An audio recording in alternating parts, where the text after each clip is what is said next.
What is going on, everybody? James at Tech coming here, and today we'll be unboxing the new iPhone 13. Now I'll be unboxing the 256 gigabyte blue iPhone 13. Now, one of the very first things I noticed is actually the box is much thinner than my previous unboxing of the iPhone XR. If you want to catch that video, I'll leave a card up here on the top right if you want to watch that unboxing. But also the unboxing experience is also a little more simplistic with these pull tabs here you just have on the back. Now, one of the very first things you'll notice when you open up the box is that you'll be welcomed to the gorgeous new iPhone 13. I gotta say, I love this blue color. I think it is definitely much better than the blue I had on my iPhone XR.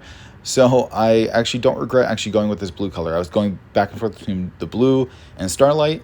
I'm really glad I went with blue.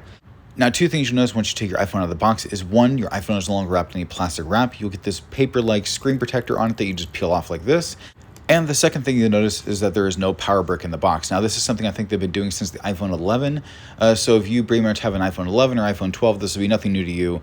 But if you're coming from something like a 10S, 10S Max, 10R, then this will definitely be a different unboxing experience for you. Now with the iPhone 13, you do get a dual camera setup, similar to the way you had with the iPhone 12, but since the camera modules are a little bigger, they will be angled as opposed to stacked on top of one another. And you also still get Lightning. Unfortunately, there's no USB-C with this year, so we'll just wait and see what happens next year. Now, the other things you get here in the box is the USB-C to Lightning cable and the typical paperwork you usually get with every iPhone. So this has been my unboxing of the new iPhone 13. If you guys like this video, hit that like button. Don't forget to subscribe if you guys want to catch more videos like this in the future. And as always, it's been the James Blue Eye Tech. I'll catch you guys next time. Have a good one.